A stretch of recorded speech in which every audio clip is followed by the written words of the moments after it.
Merci d'écouter RTL. Le Premier ministre Manuel Valls va donc dialoguer avec vous. Auparavant, Monsieur le Premier ministre, juste une question.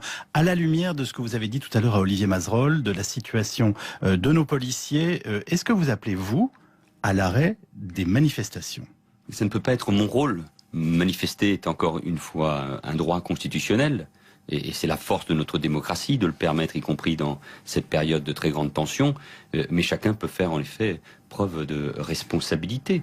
Un projet de loi, en l'occurrence la loi travail portée par Myriam El Khomri, a été adopté par l'Assemblée nationale. Le débat va se poursuivre au Sénat, puis ensuite de nouveau à l'Assemblée nationale. Il faut respecter aussi ce temps démocratique. Mais vous dites aux organisateurs, vous avez une responsabilité. Réformistes, je pense à la CFDT, à l'UNSA, à la CFTC, à la CFE-CGC, ont bâti un compromis avec le gouvernement. Il y a moins de monde aujourd'hui dans la rue, donc que chacun prenne ses responsabilités. Et en même temps, je ne veux pas confondre, je le dis encore une fois, les manifestants, les syndicalistes, avec ceux qui commettent ces violences inacceptables à l'égard des policiers. Alors justement, Irène nous appelle de Bondy en Seine-Saint-Denis. Elle a une question à vous poser, notamment concernant les forces de l'ordre et les forces de police. Bonjour Irène. Bonjour Yves Calvi. Merci. Bonjour monsieur Valls. Merci Bonjour, d'écouter madame. RTL. Vous pouvez dialoguer directement avec le Premier ministre. Bonjour. Alors je voudrais vous dire, je suis une démocrate convaincue et le droit de grève est fondamental.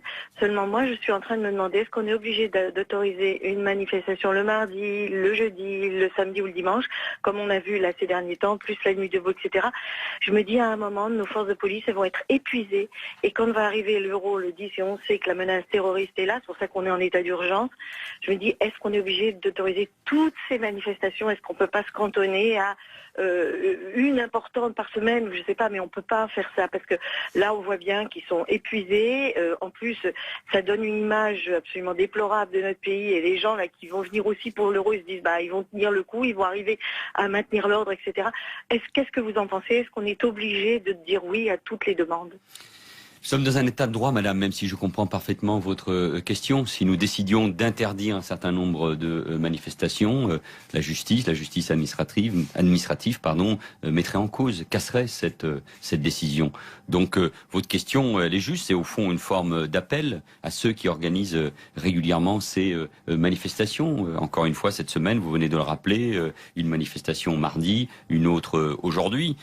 Je ne vois pas quel est véritablement le but aujourd'hui, je le rappelle. Le texte de loi a été adopté par l'Assemblée nationale. Et puis en même temps, vous avez raison, cela nécessite à chaque fois un engagement très important des forces de l'ordre, même si je veux rappeler que les incidents très graves de hier ont eu lieu alors qu'il n'y avait pas de manifestation. C'était une manifestation interdite, à laquelle faisaient face une nouvelle fois les policiers. Mais chacun doit faire preuve de responsabilité. Et en effet, la tâche des policiers et des gendarmes est difficile. Il y a de nombreuses missions. Dans quelques jours, dans quelques semaines, nous allons accueillir l'Euro de foot.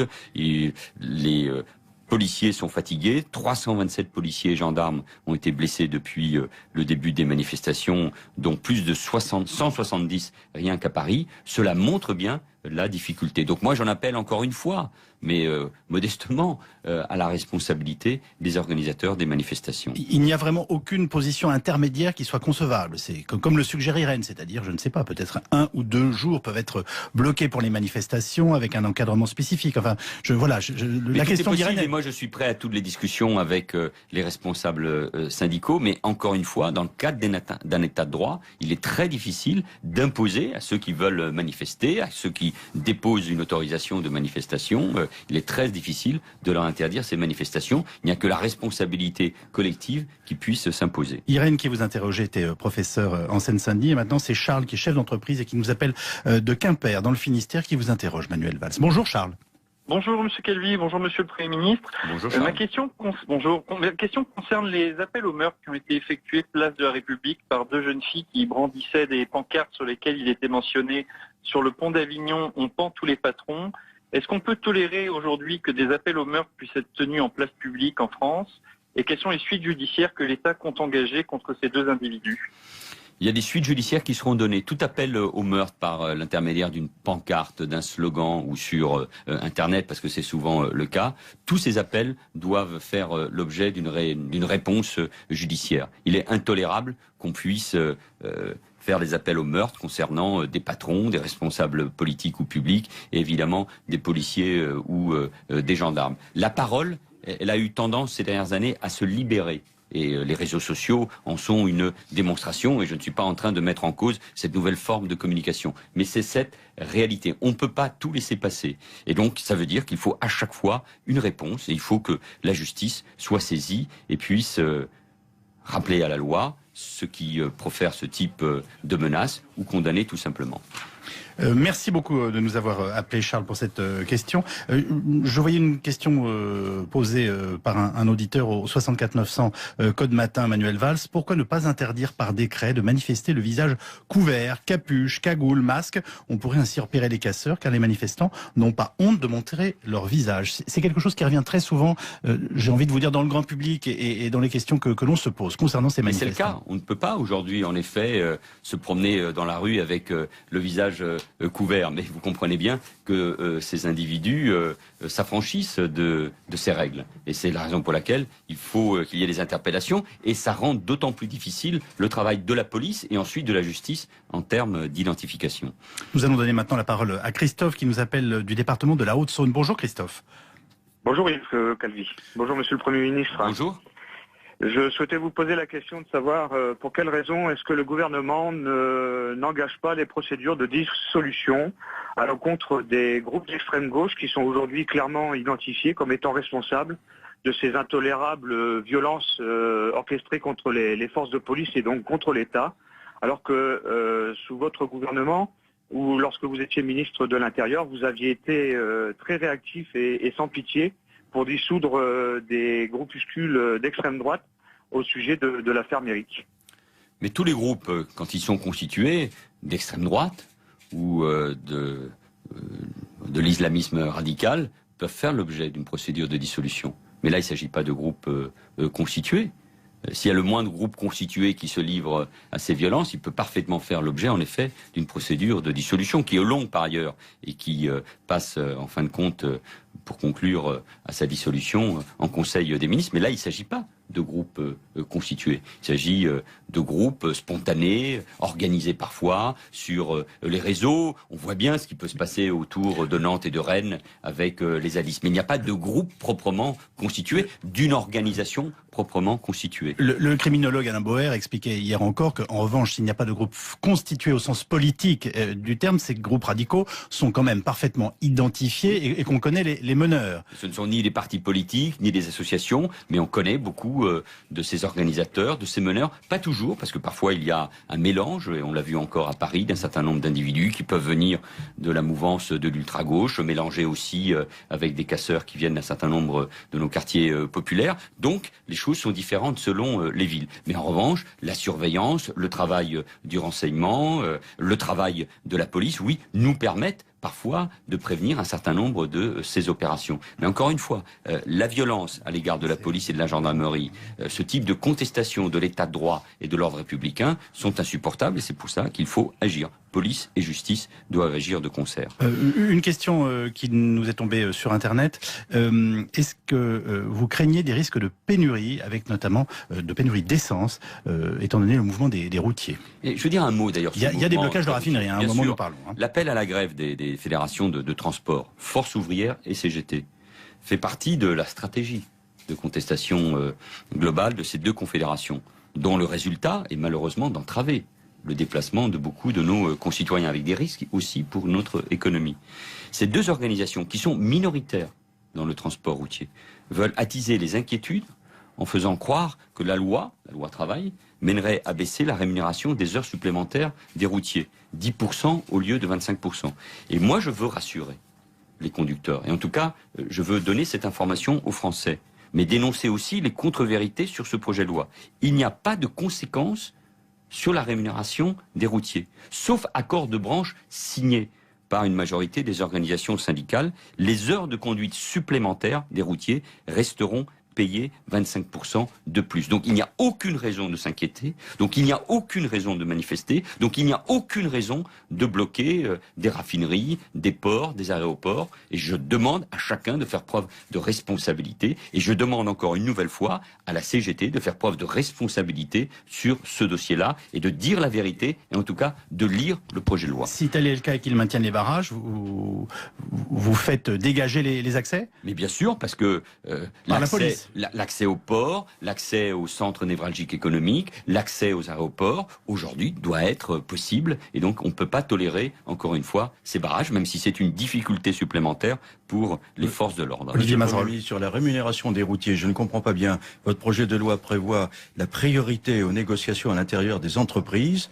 Et là, vous nous dites non, ça ne sera pas le cas. Non, parce que sauf accord de branche signé par une majorité des organisations syndicales, on ne peut pas mettre en cause aujourd'hui les heures supplémentaires. Donc, si Or, la depuis... branche prévoit de maintenir à 25%, aucune entreprise de transport ne pourra descendre Bien à 10%. sûr, parce que depuis 2008, les organisations syndicales du secteur des transports routiers n'ont jamais souhaité signer d'accord réduisant la rémunération des heures supplémentaires. Et si jamais un accord de ce type devait être signé, c'est que les organisations syndicales auraient négocié des solides contreparties sur l'évolution salariale, par exemple. Ça n'est pas le cas, donc il n'y a aucune raison de s'inquiéter. La ministre du Travail, Myriam El Khomri, le rappelait encore hier à l'Assemblée nationale, donc il faut que chacun entende bien ce message. Monsieur le Premier ministre, les auditeurs d'RTL continuent de vous interroger au 3210. C'est le tour maintenant de Jean-Pierre qui nous appelle de Beauvais dans le département de l'Oise. Bonjour Jean-Pierre, vous voulez interroger le Premier ministre sur le handicap. Oui, bonjour Monsieur le Premier ministre. Il va y avoir une conférence par rapport au handicap et il y a un problème qui est très très récurrent.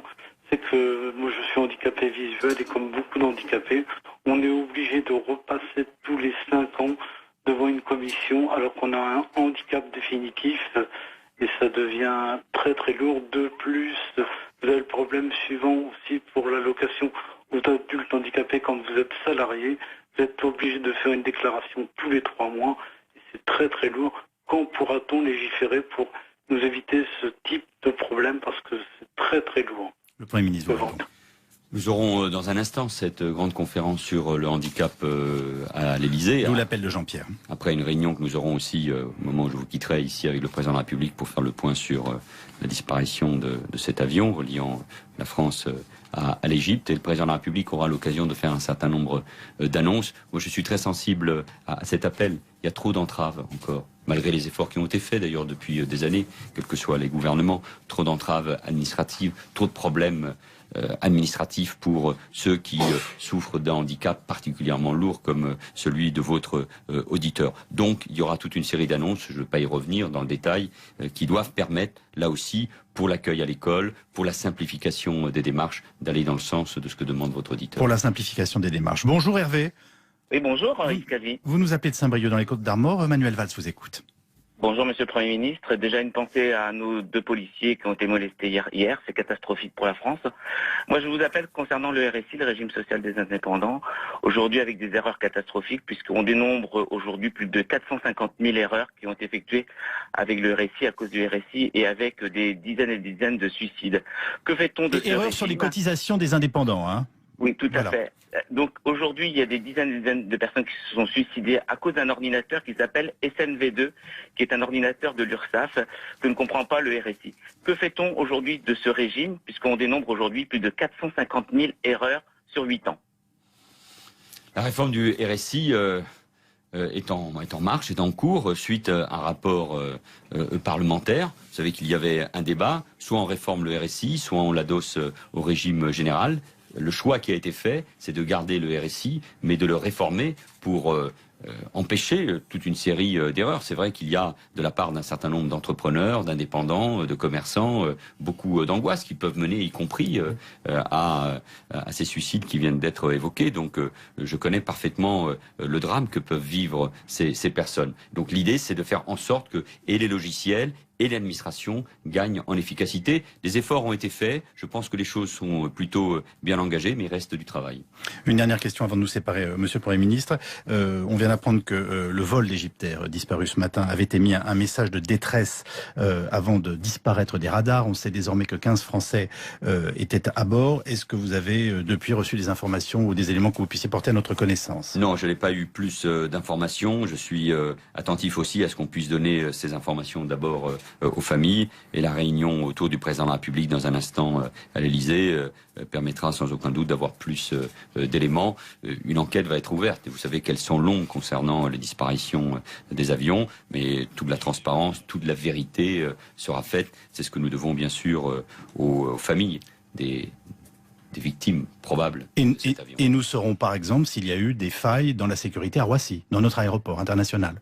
Mais je ne l'envisage pas, mais la question se posera forcément. Ça serait dans l'hypothèse d'un attentat, s'il y a eu des failles. Donc attendons d'avoir tous les éléments. Aucune hypothèse ne peut être bien sûr écartée, mais laissons le temps nécessaire pour avoir tous les éléments qui permettront de savoir quelles sont les raisons de cette disparition, mais encore une fois, aucune hypothèse ne peut être écartée. Merci beaucoup Manuel Valls d'être venu dialoguer ce matin avec Olivier Mazerolle, puis avec les auditeurs d'RTL. Bonne journée, vous allez rejoindre votre réunion. Merci beaucoup. Merci beaucoup.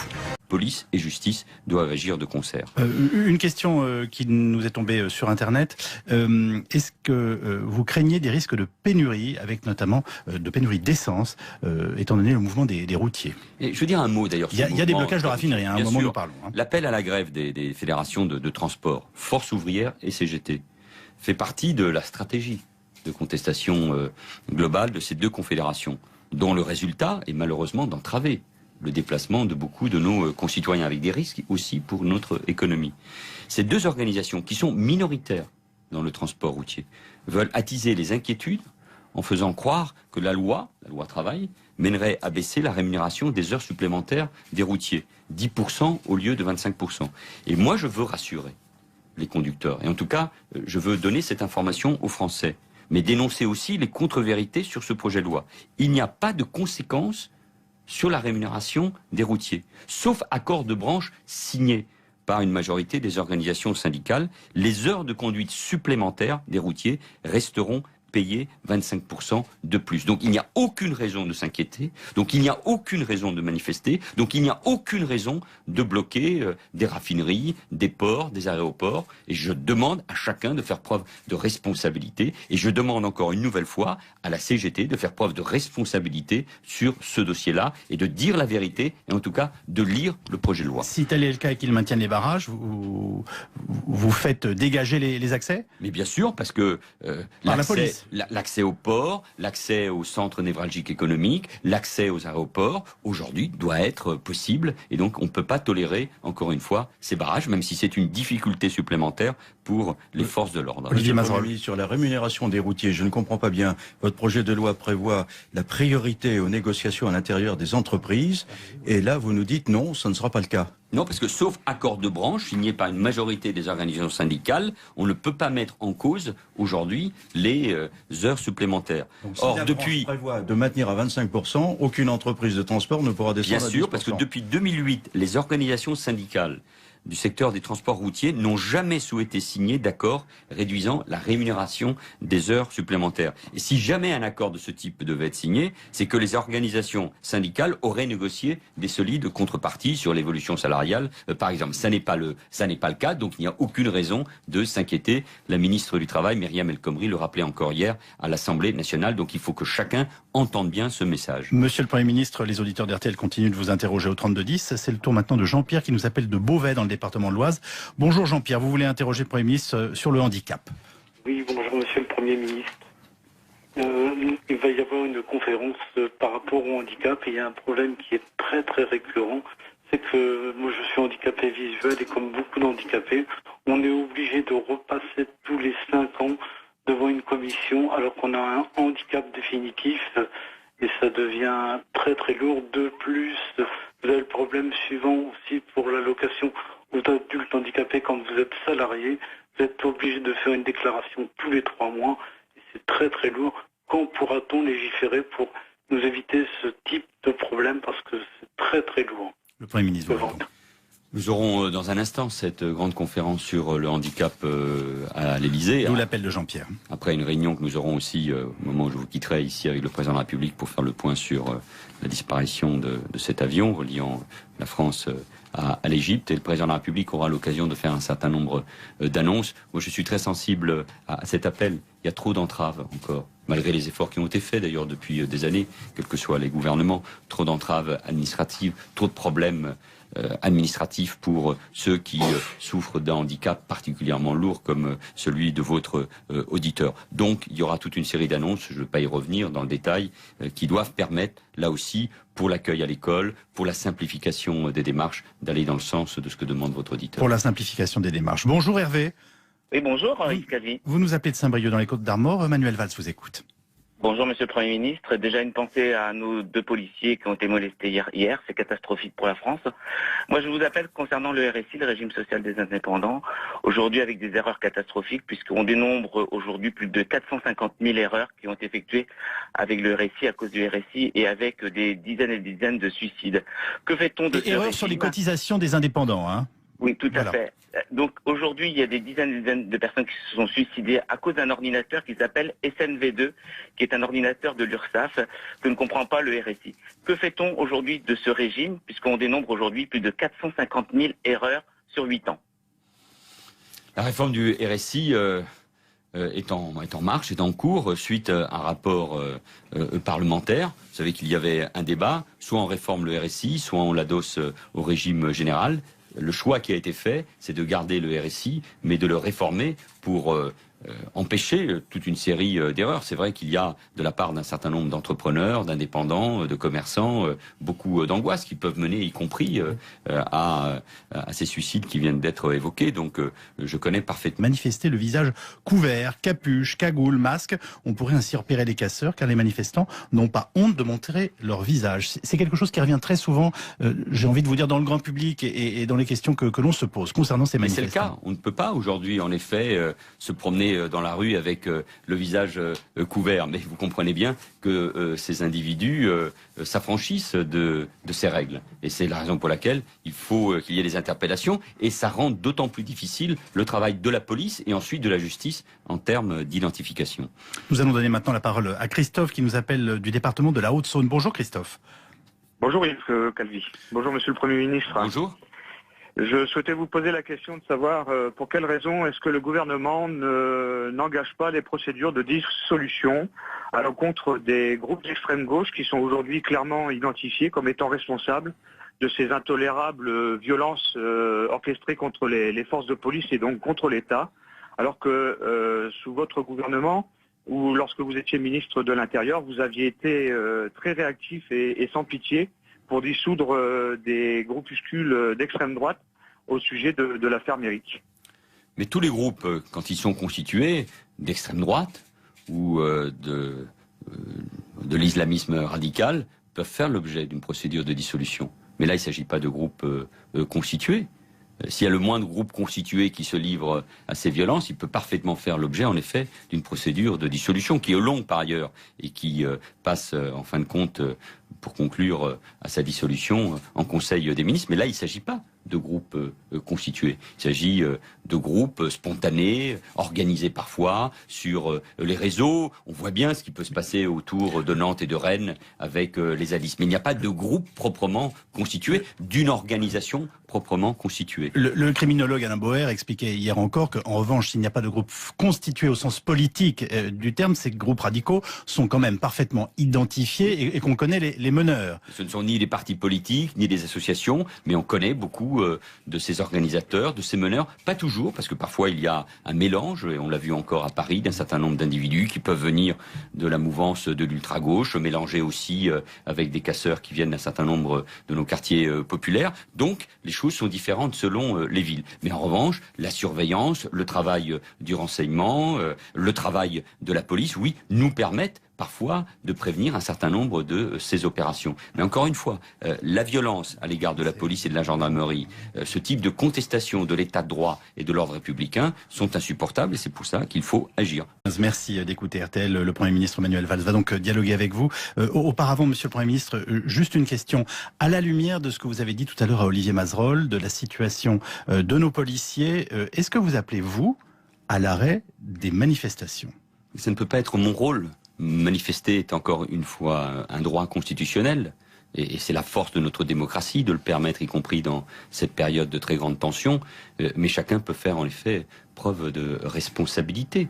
Un projet de loi, en l'occurrence la loi travail portée par Myriam El Khomri, a été adopté par l'Assemblée nationale. Le débat va se poursuivre au Sénat, puis ensuite de nouveau à l'Assemblée nationale. Il faut respecter aussi ce temps démocratique. Mais vous dites aux organisateurs, vous avez une responsabilité. Réformistes, je pense à la CFDT, à l'UNSA, à la CFTC, à la CFE-CGC, ont bâti un compromis avec le gouvernement. Il y a moins de monde aujourd'hui dans la rue, donc que chacun prenne ses responsabilités. Et en même temps, je ne veux pas confondre, je le dis encore une fois, les manifestants, les syndicalistes, avec ceux qui commettent ces violences inacceptables à l'égard des policiers. Alors justement, Irène nous appelle de Bondy en Seine-Saint-Denis. Elle a une question à vous poser, notamment concernant les forces de l'ordre et les forces de police. Bonjour Irène. Bonjour Yves Calvi. Merci. Bonjour Monsieur Valls. Merci d'écouter RTL. Vous pouvez dialoguer directement avec le Premier ministre. Bonjour. Alors, je voudrais vous dire, je suis une démocrate convaincue et le droit de grève est fondamental. Seulement, moi, je suis en train de me demander, est-ce qu'on est obligé d'autoriser une manifestation le mardi, le jeudi, le samedi ou le dimanche, comme on a vu là ces derniers temps, plus la nuit debout, etc. Je me dis à un moment, nos forces de police elles vont être épuisées et quand va arriver l'euro le 10 et on sait que la menace terroriste est là, c'est pour ça qu'on est en état d'urgence, je me dis, est-ce qu'on est obligé d'autoriser toutes ces manifestations? Est-ce qu'on peut pas se cantonner à une importante par semaine, je sais pas, mais on peut pas faire ça parce que là on voit bien qu'ils sont épuisés. En plus, ça donne une image absolument déplorable de notre pays et les gens là qui vont venir aussi pour l'euro, ils se disent ils vont tenir le coup, ils vont arriver à maintenir l'ordre, etc. Qu'est-ce que vous en pensez? Est-ce qu'on est obligé de dire oui à toutes les demandes?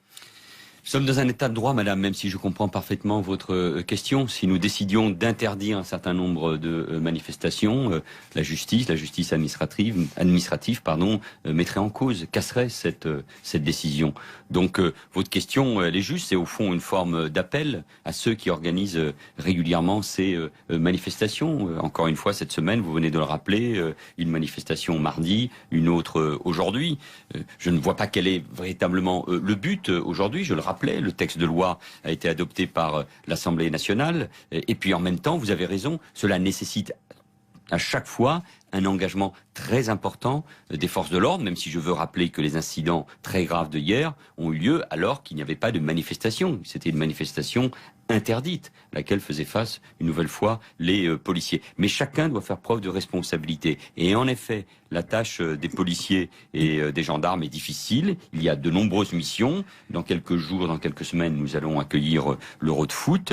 Et les policiers sont fatigués, 327 policiers et gendarmes ont été blessés depuis le début des manifestations, dont plus de 170 rien qu'à Paris. Cela montre bien la difficulté. Donc moi j'en appelle encore une fois, mais modestement, à la responsabilité des organisateurs des manifestations. Il n'y a vraiment aucune position intermédiaire qui soit concevable. C'est comme le suggère Irène, c'est-à-dire, je ne sais pas, peut-être 1 ou 2 jours peuvent être bloqués pour les manifestations avec un encadrement spécifique. Enfin, la question d'Irène. Et moi je suis prêt à toutes les discussions avec les responsables syndicaux, mais encore une fois, dans le cadre d'un état de droit, il est très difficile d'imposer à ceux qui veulent manifester, à ceux qui déposent une autorisation de manifestation, il est très difficile de leur interdire ces manifestations. Il n'y a que la responsabilité collective qui puisse s'imposer. Irène, qui vous interrogeait, était professeur en Seine-Saint-Denis, et maintenant c'est Charles, qui est chef d'entreprise et qui nous appelle de Quimper, dans le Finistère, qui vous interroge, Manuel Valls. Bonjour Charles. Bonjour Monsieur Calvi, bonjour Monsieur le Premier ministre. Bonjour Charles. Ma question concerne les appels au meurtre qui ont été effectués place de la République par 2 jeunes filles qui brandissaient des pancartes sur lesquelles il était mentionné « Sur le pont d'Avignon, on pend tous les patrons ». Est-ce qu'on peut tolérer aujourd'hui que des appels au meurtre puissent être tenus en place publique en France? Et quelles sont les suites judiciaires que l'État compte engager contre ces 2 individus? Il y a des suites judiciaires qui seront données. Tout appel au meurtre par l'intermédiaire d'une pancarte, d'un slogan ou sur Internet, parce que c'est souvent le cas, tous ces appels doivent faire l'objet d'une réponse judiciaire. Il est intolérable qu'on puisse faire des appels au meurtre concernant des patrons, des responsables politiques ou publics, et évidemment des policiers ou des gendarmes. La parole, elle a eu tendance ces dernières années à se libérer. Et les réseaux sociaux en sont une démonstration, et je ne suis pas en train de mettre en cause cette nouvelle forme de communication. Mais c'est cette réalité. On ne peut pas tout laisser passer. Et donc, ça veut dire qu'il faut à chaque fois une réponse, et il faut que la justice soit saisie et puisse rappeler à la loi ceux qui profèrent ce type de menaces ou condamner tout simplement. Merci beaucoup de nous avoir appelé, Charles, pour cette question. Je voyais une question posée par un auditeur au 64 900 code matin, Manuel Valls. Pourquoi ne pas interdire par décret de